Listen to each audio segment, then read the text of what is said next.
नमस्कार दोस्तों, national mythology में आपका स्वागत है। दोस्तों, आज हम बात करेंगे यमराज की नगरी यमलोक के बारे में। गरुड़ पुराण में यमराज को मृत्यु का देवता बताया गया है। इनका निवास स्थान यमलोक माना गया है। आज हम बात करेंगे मृत्यु के देवता की नगरी कहाँ है और कैसी है। दोस्तों, यमलोक में यमराज का विशाल राजमहल है जो कालित्री नाम से जाना जाता है। यमराज अपने राजमहल में जिस सिंहासन पर बैठते हैं उसका नाम विचार भू है। गरुड़ पुराण और कठोपनिषद में यमलोक के बारे में बताया गया है, जिसमें कहा गया है कि मृत्यु लोक के ऊपर दक्षिण में 86,000 योजन की दूरी पर यमलोक बसा है। योजन प्राचीन काल में दूरी नापने का पैमाना था। एक योजन में लगभग 4 किलोमीटर होते हैं। यमलोक में प्रवेश के लिए 4 द्वार हैं, जो चारों दिशाओं में स्थित हैं। दक्षिण के द्वार से पापियों का प्रवेश होता है। दान पुण्य करने वाले व्यक्ति पश्चिमी द्वार से प्रवेश करते हैं। उत्तर द्वार से उन्हें प्रवेश मिलता है जो सात्विक विचारों वाले और सत्यवादी होते हैं। माता पिता एवं गुरुजनों की सेवा करने वाले भी इसी द्वार से यमलोक में प्रवेश पाते हैं। सबसे उत्तम द्वार उत्तर दिशा में है। इसे स्वर्ग द्वार के नाम से जाना जाता है। इस द्वार से सिद्ध संत और मुनियों को प्रवेश मिलता है। इस द्वार से प्रवेश करने वालों का स्वागत स्वयं अप्सराएं, देव और गंधर्व करते हैं। यमराज के कई सेवक हैं जिन्हें यमदूत कहा जाता है। इनके 2 प्रमुख रक्षक हैं, महांड और कालपुरुष। यम की नगरी के द्वारपाल हैं वैद्यत। इसके अलावा 2 कुत्ते जिनकी 4 आंखें तथा चौड़े नथुने हैं, वह यमलोक की रक्षा करते हैं। यमलोक में यमराज के सहायक और प्राणियों के कर्मों का हिसाब रखने वाले चित्रगुप्त का भवन है। चित्रगुप्त के भवन के चारों ओर चारों दिशाओं में विभिन्न प्रकार के रोगों का निवास स्थान माना गया है। चित्रगुप्त के भवन से 20 योजन दूर यानी लगभग 80 किलोमीटर की दूरी पर यमराज का भवन है। यमलोक में पुष्पोदका नामक एक नदी बहती है। इस नदी का जल स्वच्छ और शीतल है। नदी के तट सुंदर हैं और यहाँ छायादार वृक्ष भी मौजूद हैं। यमलोक की यात्रा करते समय आत्मा को यहाँ कुछ समय विश्राम का अवसर मिलता है। यहीं पर परिजनों द्वारा दिया गया पिंडदान और तर्पण आत्मा को प्राप्त होता है। यमराज का भवन देव शिल्पी विश्वकर्मा द्वारा बनाया गया है। इस भवन में हर तरह का सुख मौजूद है। यमराज की सभा में मनुष्य और देवताओं की सारी इच्छाएं पूरी होती हैं। यमराज की सभा में कई चंद्रवंशी और सूर्यवंशी राजा रहते हैं, जिनकी सलाह और नीति ज्ञान से यमराज प्रेतात्माओं को उनके कर्मानुसार फल देते हैं। दोस्तों, हमें आपके कई कमेंट प्राप्त होते हैं, जिनमें से कई लोगों का ये पूछना होता है कि यदि आत्मा तो अजर अमर है, आत्मा को कोई मार नहीं सकता, अग्नि जला नहीं सकती, पानी गीला नहीं कर सकता। ये स्वयं गीता में भगवान श्री कृष्ण ने स्वयं अर्जुन से कहा था। तो दोस्तों, आज हम आपको बताएंगे कि किस प्रकार आत्मा को दंड दिया जाता है। ये कथन बिल्कुल सत्य है कि आत्मा अजर अमर है। दोस्तों, ये कुछ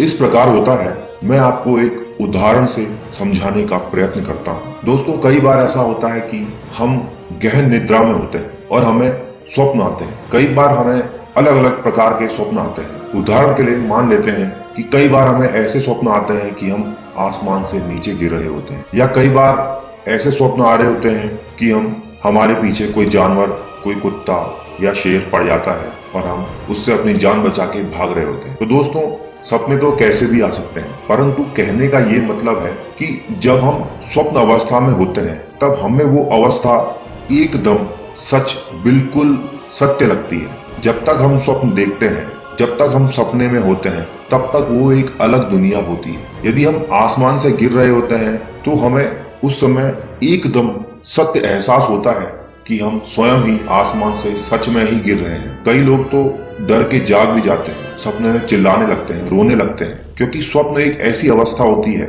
जहाँ पे मनुष्य का मस्तिष्क होता है, जो सोचने की क्षमता वाला मस्तिष्क होता है, जिसे अंग्रेजी में IQ बोलते हैं। तो मनुष्य का IQ लेवल काम नहीं करता है। यदि हम अपने सामने किसी घटना को देखें जो कि बिना स्वप्न में हो, यदि बिना स्वप्न की अवस्था में अगर हम ऐसा देखते हैं कि अचानक कोई व्यक्ति हमारे सामने व्यक्ति से अगर जानवर बन जाता है, तो हम 10 बार सोचेंगे कहीं ये हमारी आंखों का धोखा तो नहीं है। परंतु यही परिक्रम अगर हमारे स्वप्न में होता है तो हमारी सोचने की क्षमता वहां पे काम नहीं करती, हम उसी को सच मानने लग जाते हैं। इसीलिए मैं आपको एक उदाहरण से समझाया था कि यदि हम आसमान से गिर रहे होते हैं और स्वप्न में होते हैं और गिरते ही रहते हैं वहां, तो हमें वो बिल्कुल ही सत्य लगता है। हम चिल्लाते हैं बचाओ बचाओ स्वप्न में ही, और वो अवस्था होती है हम गिर भी जाते हैं, जमीन में गिर जाते हैं, वैसा ही अनुभव होता है।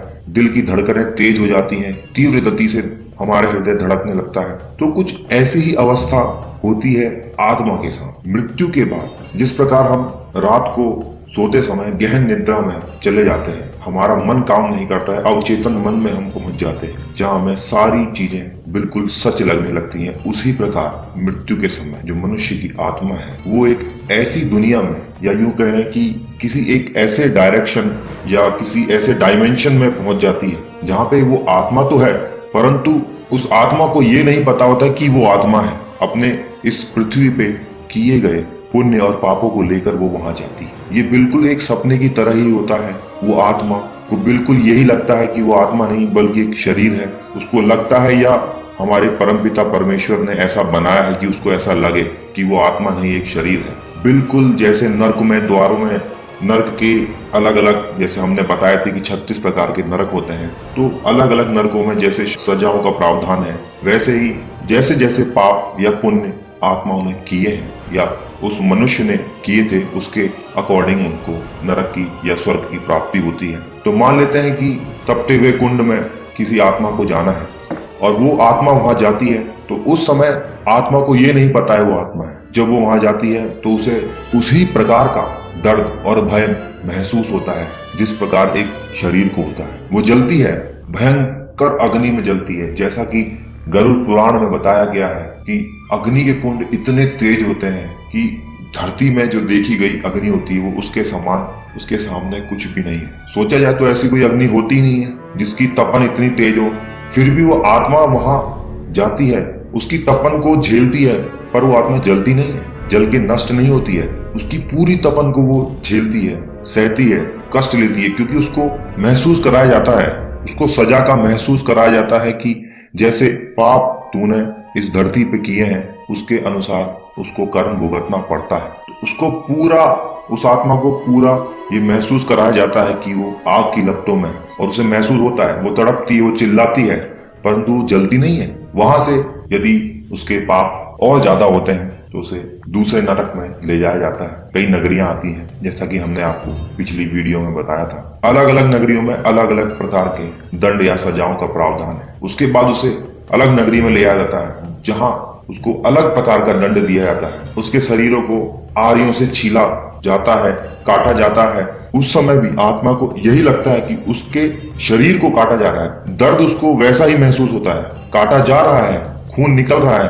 परंतु वो मरती नहीं है, क्योंकि आत्मा को उस समय सोचने की क्षमता नहीं काम करती। ये बिल्कुल हमारे स्वप्न की तरह होता है। तो इस प्रकार, जिस प्रकार हमें स्वप्न, जब हम स्वप्न में होते हैं और यदि हमको कोई मार दे या किसी से हम लड़ाई करते हैं तो हमें दुख का एहसास असली में होता है। हमको ये नहीं लगता है कि अरे हम तो स्वप्न देख रहे हैं। दो प्रकार की कहा जाए कि निद्रा होती है। नींद दो प्रकार की होती है, एक होती है स्थायी और एक अस्थायी। तो अस्थायी नींद तो ऐसी होती है कि जो थोड़ी देर निद्रा होती है उसको अस्थायी निद्रा कहा जाता है। उसमें जो भी स्वप्न आते हैं वो हमारे दैनिक जीवन से संबंधित आते हैं, जो भी हम दिन भर खेलते कूदते हैं। और एक होती है स्थायी निद्रा, जो गहन निद्रा कहलाती है। उसमें जो भी स्वप्न आते हैं उसका हमारी असल जिंदगी से कोई मतलब नहीं होता। वो हमारे अवचेतन मन को एक अलग ही लेवल में ले जाया जाता है। वहां पे हमको जो भी महसूस होता है, जो भी, जिस दुनिया में हम जाते हैं स्वप्न में, जिधर भी, किसी को भी किसी प्रकार के स्वप्न आ सकते हैं। तो जो भी मनुष्य जहां भी रहता है, जैसा भी स्वप्न देखता है,